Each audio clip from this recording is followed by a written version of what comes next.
Hi guys, welcome back to another video here with me at the Aspiring Home Cook.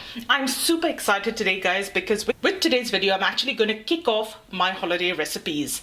To begin with, I have selected a really basic baking recipe. This is a vanilla sponge cake recipe. It acts as a beautiful base to a lot of desserts. You can eat it by itself. It makes a lovely tea cake as well. So even if you've never baked before, I urge you to try this recipe. It's a great starting point.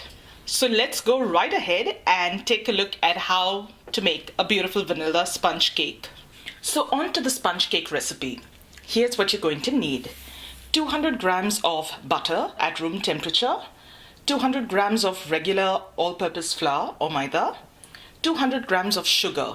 I've used a fairly fine-grained sugar here. If the sugar that you have is slightly on the chunkier side, just pop it into a dry grinder and powder it up and you're good to go. You can use that sugar instead. 1 teaspoon of vanilla bean paste. You can use vanilla bean extract if you've got that handy. 1 teaspoon of baking powder and 4 eggs. Now I find that the trick with almost all baking recipes, unless it's otherwise specified, is to have all your ingredients at room temperature. So my butter and eggs are both at room temperature. And that's as simple a list of ingredients as you're going to need for the cake. So let's start with actually putting together the batter. Now, if you've seen my previous few baking recipes, you will know that before I start with the batter, I actually go ahead and preheat the oven. So you're going to preheat your oven to 180 degrees C. Now the first stage in making this cake batter is to separate your eggs. What I've done is I've put the yolks in a smaller bowl because I'm going to use that later. But in my main mixing bowl, I've first got the egg whites. Now, you can do this any way you'd like. A lot of people do the main batter first and the egg whites later. What I do is I whisk my egg whites first, and then using the same whisk, I can actually whisk together the rest of the batter. I don't have to wash the whisk in between. However, if I were to do it the other way around, I would have to make sure that there was absolutely no grease from the butter or the rest of the batter on the whisk. So I just find that this makes the process easier. There's lesser washing to do, and that's always a win when you're baking. So we're going to start by whisking the egg whites till they've reached a stiff peak consistency like you'll see here. I'll just set the yolks aside for now and we'll start with the egg whites. You can use a handheld electric whisk or just a regular whisk if you have one on hand, but an electric handheld whisk or a stand mixer makes this a much easier process. So since I've got one handy, I'm going to use it.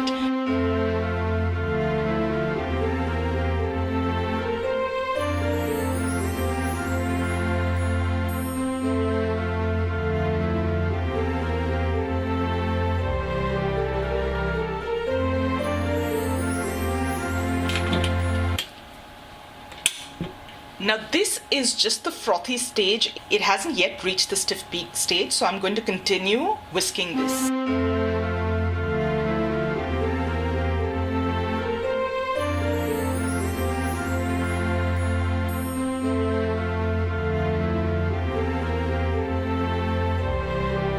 The peaks are holding their shape. I'm just going to let it go for another few seconds more.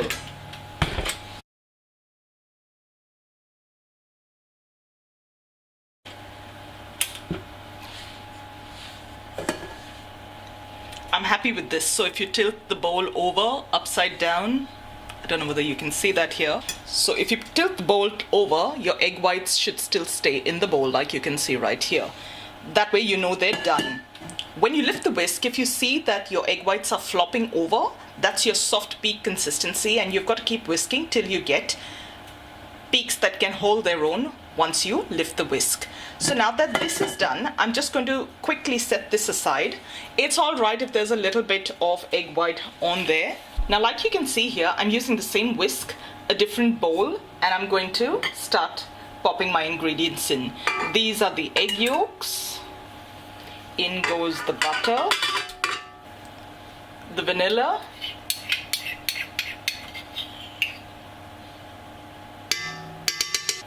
and your sugar.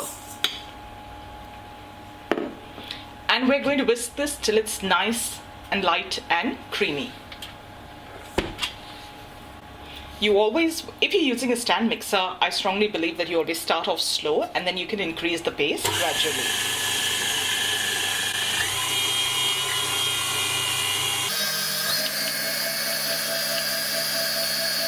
Halfway through the process, I like to stop the mixer, give everything a good scrape down, just to make sure that all the ingredients are mixing well, and I'm going to continue whisking till it's nice and creamy.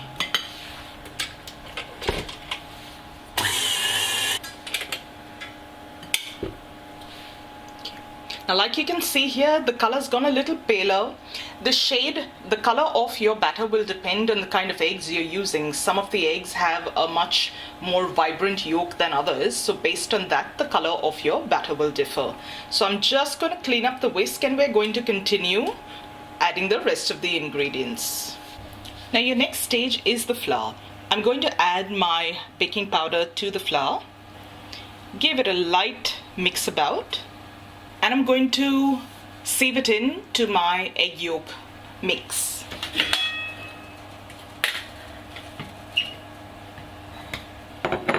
Now, to make sure that I'm not over mixing, I'm going to add my flour in a couple of stages.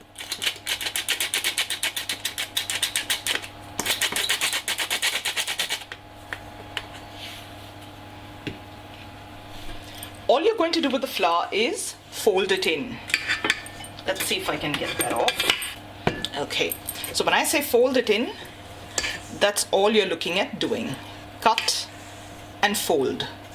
And you're going to do that just until the flour is incorporated. You don't overmix your flour because that will develop gluten and you will end up with a tough cake. Nobody likes a tough cake. Okay, it's ready for the next addition of flour.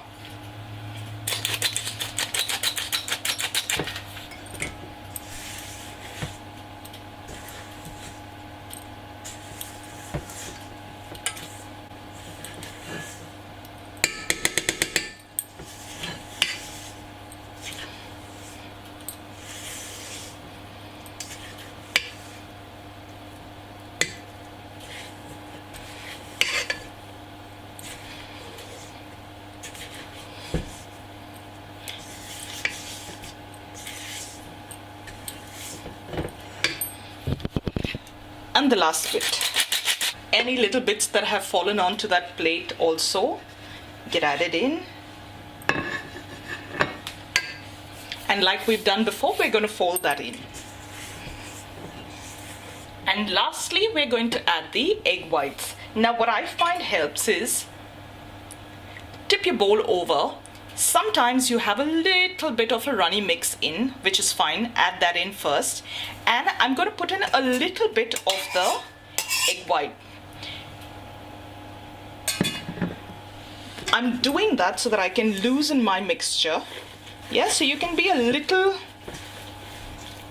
heavy-handed with this initial bit while folding it in. Remember, you're not stirring vigorously, you're not beating it. You're just folding in the egg whites. What that does is it loosens the batter a tiny bit and makes it easy for you to incorporate the rest of the egg whites without losing any of that beautiful air that you've incorporated in it. It is a little looser, but I'd like to add a little more before I can actually finally fold in the rest of my egg whites. So just a tiny bit more.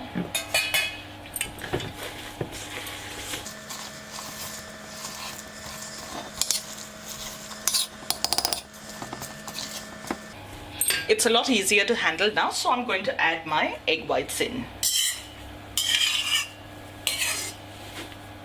Again, what I do is fold. If I need to, I cut it through the middle and fold. Just like that, ever so gently.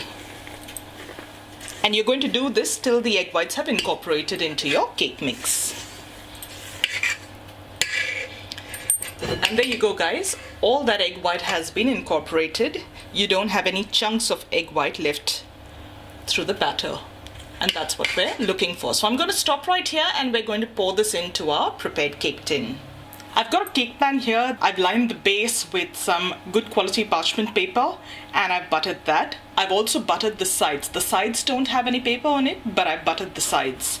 And I'm going to tip in the cake mix now.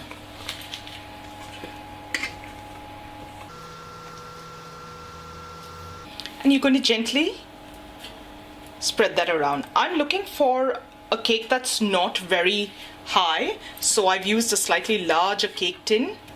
This is going to be more of a sheet cake for me. If you're looking for a cake with more height, definitely use a tray that's a little smaller than this one. This tin that I have here is a 9-inch square tin. If you want your cake a little higher than this, I would recommend an 8-inch square or circle, basically whatever tin you've got on hand.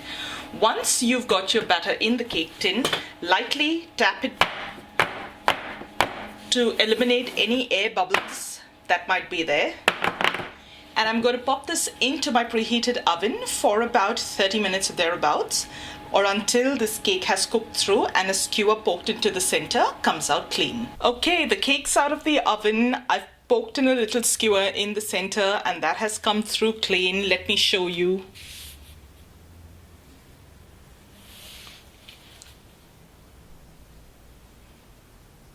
So that's pretty clean. It's not tacky at all, which means that the cake is cooked through. I'm going to let this cool down in the pan for a little and then we'll take it out of the pan and see what it looks like. So I'll see you soon. I usually prefer having my cake cool down in the tin itself, and this one has cooled down just to room temperature now, and I'm going to flip it over.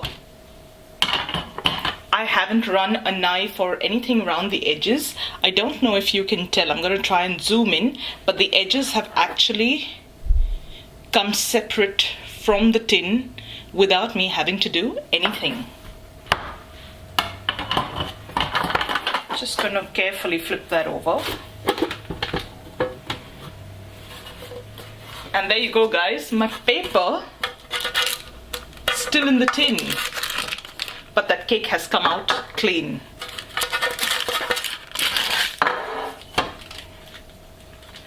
I'm just going to use that paper to help me flip the cake over. And I can tell you, it is soft, it is tender, it is beautiful. I can smell that vanilla in it. I just wish you could too. I'm actually going to cut into a piece so that you can see it. I don't mind the sides. I actually quite like the crust, but if you don't, go ahead, trim off that crust and then slice your cake. Now, this is a slightly narrower cake. It's not a very high one like you can see here. So it would work really well for layering. I'm not going to do any of that just now. My husband is an absolute fan of this cake. He can just eat this straight as it is. I'm going to cut them into little squares.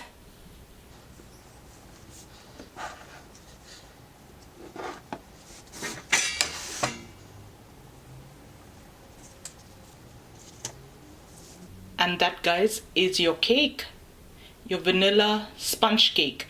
If you're using the cake to layer, I would recommend leveling the top out a little bit more, slice off that slightly domed top, and you'll be good to go. But this in itself, I think is absolutely beautiful. Let's go ahead and plate up. And there you go, guys, your beautiful sponge cake is ready. It's tender, it's light, it's, like you can see, spongy. This is one of my favorite cakes, and don't think I'm not going to eat that. I'm just behaving myself for the camera. I'm going to devour this piece as soon as we're done filming here. I hope you enjoyed today's video, guys. I definitely enjoyed filming it for you. If you did, don't forget to give this video a thumbs up and subscribe to my channel below. Also, hit that little bell icon so that you get notified every time I post a new video. As always, you'll find the complete link to my recipe down in the description box below. If you've never baked before, this is the absolute perfect recipe to start off with, and I hope you give it a try. If you know family and friends who are keen to try their hand at baking, go ahead and share this video with them. I would really appreciate it. Thank you so much for joining me today for this video, guys, and I'm going to see you really soon with another delicious recipe. So till then, take care. Bye.